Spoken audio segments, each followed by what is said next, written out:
ವಿಮಾನ ದುರಂತ ಇಡೀ ದೇಶವೇ ಬೆಚ್ಚಿ ಬೀಳುವಂತಹ ವಿಮಾನ ದುರಂತ ಗುಜರಾತ್ನ ಅಹಮದಾಬಾದ್ನಲ್ಲಿ ಜೂನ್ 12ನೇ ತಾರೀಕು ಒಂದು ದೊಡ್ಡ ಆಘಾತಕಾರಿ ಒಂದು ಆಗಿತ್ತು. ಅವತ್ತು ವಿಮಾನದಲ್ಲಿದ್ದಂಥವರು ಜೊತೆಗೆ ಕೆಳಗಡೆ ಹಾಸ್ಟೆಲ್ನಲ್ಲಿ ಊಟ ಮಾಡ್ತಾ ಇದ್ದಂಥವರು ಸೇರಿದಂತೆ 270ಕ್ಕಿಂತ ಹೆಚ್ಚು ಜನ ಸಾವನ್ನಪ್ಪಿದರು. ಈ ದುರಂತ ಯಾಕಾಯಿತು ಅನ್ನುವಂತಹ ಒಂದು ವರದಿ ಈಗ ರಿವೀಲ್ ಆಗ್ತಾ ಇದೆ. ವರದಿ ಹೇಳ್ತಾ ಇದೆ, ಇಂಧನ ಪೂರೈಕೆ ಸ್ಥಗಿತದಿಂದಲೇ ವಿಮಾನ ದುರಂತ ಆಯಿತು. ಏನೋ ವಿಮಾನದ ಇಂಜಿನ್ಗೆ ಸಪ್ಲೈ ಆಗಬೇಕಾದಂತಹ ಇಂಧನ ಸ್ಥಗಿತ ಆಗಿ ಈ ರೀತಿಯಾದಂತಹ ಘಟನೆ ಆಯಿತು ಅನ್ನುವಂತಹ ಒಂದು ವರದಿ ಹೇಳ್ತಾ ಇದೆ. ಅಂದರೆ AAIB ಪ್ರಾಥಮಿಕ ವರದಿಯಲ್ಲಿ ಸ್ಫೋಟಕ ಮಾಹಿತಿ ಈಗ ರಿವೀಲ್ ಆಗ್ತಾ ಇದೆ. ವಿಮಾನದ ಇಂಜಿನ್ಗೆ ಸಪ್ಲೈ ಆಗಬೇಕಾಗಿದ್ದಂತಹ ಇಂಧನ ಸ್ಥಗಿತ ಆಯಿತು. ಫ್ಯೂಯಲ್ ಕಂಟ್ರೋಲ್ ಸ್ವಿಚ್ ಆಫ್ ಆಗಿದ್ದೇ ಕಾರಣ ಸಾಕಷ್ಟು ತಲೆ ಕೆಡಿಸ್ಕೊಂಡು ಕೂತಿದ್ರು. ಯಾಕಂದರೆ ಇದು ಏರ್ ಇಂಡಿಯಾ ಬೋಯಿಂಗ್ ಸಂಸ್ಥೆಗೆ ಸೇರಿದಂತಹ ವಿಮಾನ.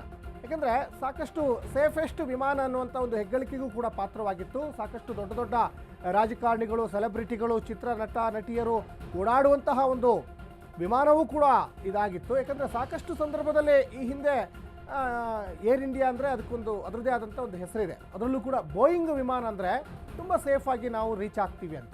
ಗುಜರಾತ್ನ ಅಹಮದಾಬಾದ್ನಿಂದ ಲಂಡನ್ಗೆ ಹೊರಟಿದ್ದಂತಹ ಒಂದು ವಿಮಾನ.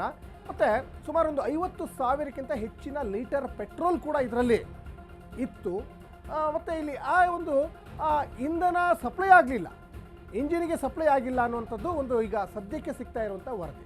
ಆದರೆ ಯಾಕೆ ಸಪ್ಲೈ ಆಗಲಿಲ್ಲ, ಏನು ತಾಂತ್ರಿಕ ದೋಷ ಇತ್ತು, ಅದು ವಿಮಾನ ಟೇಕ್ ಆಫ್ ಆಗೋದಕ್ಕಿಂತ ಮುಂಚೆನೇ ನೋಡ್ಕೋಬೇಕಾಗಿದ್ದು ಯಾರು?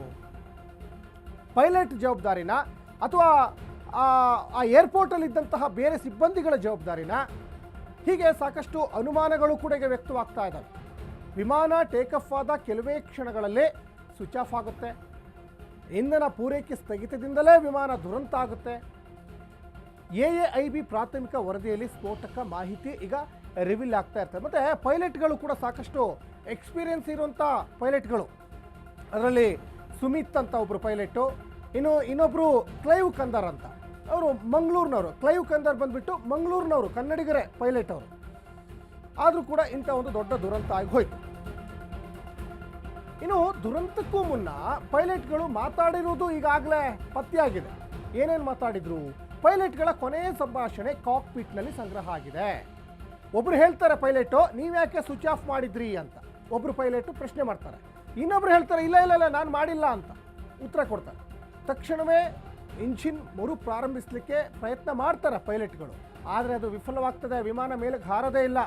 ಟೇಕ್ ಆಫ್ ಆಗಿ ಸುಮಾರು 650 ಅಡಿ ಇರುತ್ತೆ ಅಷ್ಟೇ, ಮೇಲಕ್ಕೆ ಹೋಗೋದೇ ಇಲ್ಲ. ದುರಂತಕ್ಕೆ ಹವಾಮಾನ ವೈಪರೀತ್ಯ ಅಥವಾ ಪಕ್ಷಿ ಡಿಕ್ಕಿ ಕಾರಣ ಅಲ್ವೇ ಅಲ್ಲ.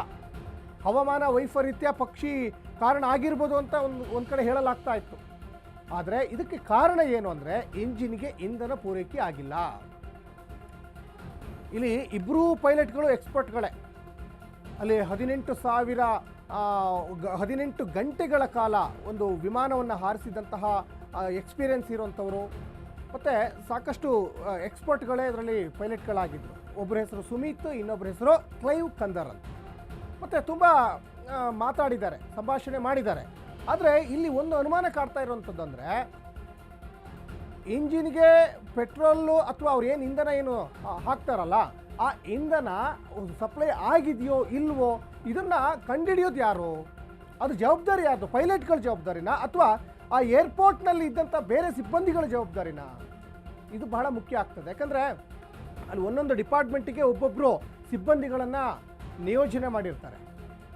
ಹಾಗಾದರೆ ಈ ದುರಂತಕ್ಕೆ ಯಾರು ಕಾರಣ ಅನ್ನುವಂಥದ್ದು ಕೂಡ ಈಗ ಸದ್ಯಕ್ಕೆ ಕಂಡುಹಿಡಿಯಲೇಬೇಕಾದಂತಹ ಒಂದು ಅನಿವಾರ್ಯತೆ ಎದುರಾಗ್ತಾ ಇದೆ. ಯಾಕಂದರೆ ಒಬ್ಬರಲ್ಲ ಇಬ್ಬರಲ್ಲ, ಬರೋಬ್ಬರಿ 270ಕ್ಕಿಂತ ಹೆಚ್ಚು ಜನ ಸಾವನ್ನಪ್ಪಿದ್ದಾರೆ. ಅದರಲ್ಲಿ ಗುಜರಾತ್ನ ಮಾಜಿ ಮುಖ್ಯಮಂತ್ರಿ ವಿಜಯ್ ರೂಪಾನಿ ಸೇರಿದಂತೆ ಸಾಕಷ್ಟು ಜನ ಇದ್ರು. ಅದರಲ್ಲಿ ಒಬ್ಬರೇ ಒಬ್ಬರು ಆ ಸೀಟ್ ನಂಬರ್ 11A ಕೂತ್ಕೊಂಡಂತಹ ಒಬ್ಬರೇ ಒಬ್ಬರು ಅದರಲ್ಲಿ ಬದುಕುಳಿತಾರೆ. ಮತ್ತು ಈ ಗುಜರಾತ್ನ ಅಹಮದಾಬಾದ್ನಲ್ಲಿ ಆಗಿರುವಂಥ ದುರಂತ ಇದು 2ನೇ ದುರಂತ ಗುಜರಾತ್ನಲ್ಲಿ. ಮತ್ತು ಇಡೀ ದೇಶದ ಅತ್ಯಂತ ಒಂದು ಭೀಕರ ಫ್ಲೈಟ್ ಆಕ್ಸಿಡೆಂಟ್ ಅಂದರೆ 2ನೇದಿದು. ಈ ಹಿಂದೆ ಕೂಡ ಆಗಿ ಸುಮಾರು 300ಕ್ಕಿಂತ ಹೆಚ್ಚು ಜನ ಸಾವನ್ನಪ್ಪಿದ್ರು. ಈಗ ಎರಡನೇದು ಈ ಒಂದು ಪ್ರಕರಣ ಅಂತ ಕನ್ಸಿಡರ್ ಮಾಡಲಾಗ್ತಾ ಇದೆ. ಜೊತೆಗೆ ಗುಜರಾತ್ನ ಅಹಮದಾಬಾದ್ನಲ್ಲೇ ಆಗಿರುವಂಥ ಎರಡನೇ ಪ್ರಕರಣ ಇದು. ಹಾಗಾಗಿ ಇಂತಹ ಒಂದು ಸನ್ನಿವೇಶ ಕ್ರಿಯೇಟ್ ಆಗಲಿಕ್ಕೆ ಪೈಲಟ್ಗಳ ಕಾರಣ ಆದ್ರ ಅಥವಾ ಏರ್ಪೋರ್ಟ್ನಲ್ಲಿದ್ದಂತಹ ಬೇರೆ ಸಿಬ್ಬಂದಿಗಳ ಜವಾಬ್ದಾರಿ ಆಗಿತ್ತಾ, ಇಂಧನ ಪೂರೈಕೆ ಆಗಿದೆಯೋ ಇಲ್ವೋ, ಹೀಗೆ ಸಹಜವಾಗಿ ಒಂದಿಷ್ಟು ಪ್ರಶ್ನೆಗಳು ಕೂಡ ಈಗ ಕ್ರಿಯೇಟ್ ಆಗ್ತಾ ಇದ್ದಾವೆ. ಒಂದು ವರದಿ ಬಂದಿದೆ, ಅಂದರೆ ಇನ್ನೂ ಅನೇಕ ತನಿಖಾ ಸಂಸ್ಥೆಗಳು ಈಗ ತನಿಖೆ ಮಾಡ್ತಾ ಇದ್ದಾವೆ. ಇದೊಂದು ಪ್ರಾಥಮಿಕ ತನಿಖೆ. ಇದು AAIB ಈಗ ಒಂದು ಪ್ರಾಥಮಿಕ ತನಿಖೆಯನ್ನು ಕೊಟ್ಟಿದೆ. AAIB ಒಂದು ಪ್ರಾಥಮಿಕ ತನಿಖೆಯನ್ನು ಮಾಡಿದೆ. ಈ AAIB ಕೊಟ್ಟಿರುವಂತಹ ಒಂದು ಪ್ರಾಥಮಿಕ ತನಿಖೆ ಪ್ರಕಾರ ಇವಾಗ ಇಂಜಿನ್ಗೆ ಇಂಧನ ಪೂರೈಕೆ ಸ್ಟಾಪ್ ಆಗಿತ್ತು, ಸ್ಥಗಿತ ಆಗಿತ್ತು. ಹಾಗಾಗಿನೇ ಇದೊಂದು ಕಾರಣ ಅಂತ ಒಂದು ಕಡೆ ಹೇಳಲಾಗ್ತಾ ಇದೆ. ಹಾಗಾದರೆ ಇಂಧನ ಪೂರೈಕೆ ಮಾಡುವ ಜವಾಬ್ದಾರಿ ಪೈಲಟ್ಗಳದ ಬೇರೆಯವ್ರದ? ಇದು ಇಲ್ಲಿ ಪ್ರಶ್ನೆ ಈಗ ಕ್ರಿಯೇಟ್ ಆಗ್ತಾ ಇರುವಂಥದ್ದು. ಹಾಗಾಗಿ ಇದಕ್ಕೊಂದಿಷ್ಟು ಸೊಲ್ಯೂಷನನ್ನು ಹುಡುಕಲೇಬೇಕಾಗ್ತದೆ. ಈ ಬಗ್ಗೆ ಹೆಚ್ಚಿನ ಡೀಟೇಲ್ಸನ್ನು ನಮ್ಮ ಪ್ರತಿನಿಧಿ ವಿನೋದ್ ಕೊಡ್ತಾ ಹೋಗ್ತಾರೆ.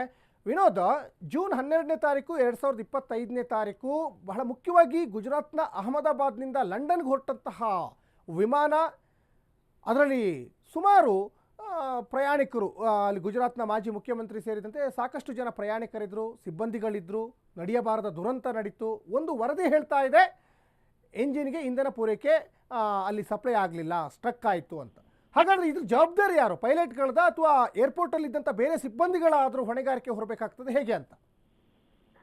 ಸಚಿನ್, ಈ ಒಂದು ಅಹಮದಾಬಾದ್ ವಿಮಾನ ದುರಂತ ಏನಾಯ್ತು, ಈ ಒಂದು ವಿಮಾನ ದುರಂತದಲ್ಲಿ ಈಗ ಒಂದು ಪ್ರಾಥಮಿಕ ವರದಿ ಏನು ಬಂದಿದೆ ಅಂದ್ರೆ, ವಿಮಾನಕ್ಕೆ ಇಂಧನ ಸಪ್ಲೈ ಕಟ್ ಆಗಿರುವ ಕಾರಣದಿಂದ ಈ ಒಂದು ಘಟನೆ ನಡೀತು ಅಂದ್ಬಿಟ್ಟು ಒಂದು ಮೇಲ್ಮಟ್ಟಕ್ಕೊಂದು ಕಾಣ್ತಿದೆ.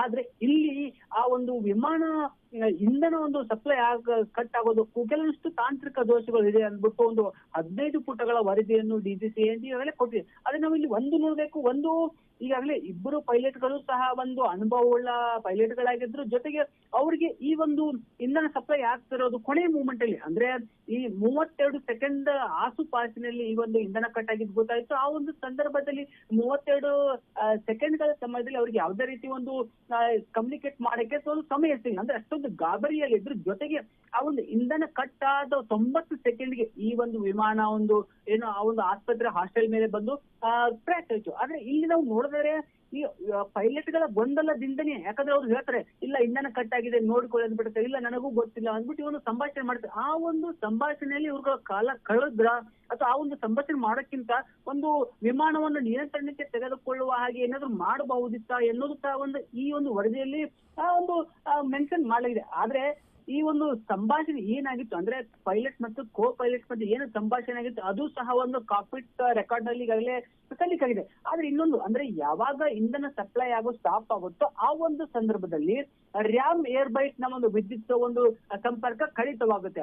ಆ ಒಂದು ಸಂಪರ್ಕ ಕಡಿತವಾದ ಕೆಲವೇ ಸೆಕೆಂಡ್ಗಳಲ್ಲಿ ಈ ಒಂದು ದುರಂತ ಸಂಭವಿಸಿತ್ತು. ಜೊತೆಗೆ ಈ ಒಂದು ಏನು ಪೈಲಟ್ಗಳ ಸಂಭಾಷಣೆ ಆಗಿರೋದು ಮತ್ತೆ ವಿದ್ಯುತ್ ಸಪ್ಲೈ ಆಗುತ್ತಿರೋದು ನಷ್ಟ ಆಗಿರೋದಾಗಿ ಈ ಎಲ್ಲ ವಿಡಿಯೋ ಅಂದ್ರೆ ಎಲ್ಲ ಚಿತ್ರೀಕರಣ ಅಲ್ಲಿರ್ತಕ್ಕಂಥ ಅಂದ್ರೆ ವಿಮಾನದಲ್ಲಿ ಇರ್ತಕ್ಕಂಥ ಒಂದು CC ಕ್ಯಾಮ್ದಲ್ಲಿ ರೆಕಾರ್ಡ್ ಆಗಿದೆ. ಆ ಒಂದು CCTV ವಿಡಿಯೋಗಳನ್ನು ಸಹ ಒಂದು ಈಗಾಗಲೇ ಕೇಂದ್ರ ಸರ್ಕಾರಕ್ಕೆ ಒಂದು ತನಿಖಾ ತಂಡ ಕೊಟ್ಟಿದೆ. ಜೊತೆಗೆ ಈ ಒಂದು ವಿಮಾನದ 2 ಇಂಜಿನ್ಗಳು ಏನಾಗ್ತವೆ ಆ ಒಂದು ಇಂಜಿನ್ ಆಫ್ ಮಾಡಕ್ಕೆ ಎಷ್ಟೋ ಪ್ರಯತ್ನ ಮಾಡಿದ್ರು ಸಹ ಈ ಒಂದು ಇಂಜಿನ್ ಆನ್ ಆಗಿಲ್ಲ. ಸೊ ಹೀಗಾಗಿ ಈ ಒಂದು ಇಂಜಿನ್ ಆನ್ ಆಗದೇ ಇರೋ ಕಾರಣ ಥ್ರಸ್ಟ್ ಲಿವರ್ಗಳು ಸಹ ಒಂದು ನಿಷ್ಕ್ರಿಯವಾಗುತ್ತೆ. ಆಟೋಮೆಟಿಕ್ಲಿ ಒಂದು ಇಂಧನ ಸಪ್ಲೈ ಕಡಿಮೆ ಆದಾಗ ಅಥವಾ ಸಪ್ಲೈ ನಿಂತೋದಾಗ ಒಂದು ಥ್ರಸ್ಟ್ ಇಂಜಿನ್ಗಳು ಏನಿರ್ತವೆ ಅಂದ್ರೆ ಈ ಒಂದು ವಿಮಾನದಲ್ಲಿ ಥ್ರಸ್ಟ್ ಇಂಜಿನ್ಗಳು ಅವುಗಳು ಸಹ ಒಂದು ಕಾರ್ಯಾಚರಣೆ ಸ್ಥಗಿತ ಮಾಡ್ತವೆ. ಈ ಎಲ್ಲ ವಿವರಗಳು ಈಗಾಗಲೇ ಪ್ರಾಥಮಿಕ ವರದಿಯಲ್ಲಿ ಮೆನ್ಷನ್ ಆಗಿದೆ.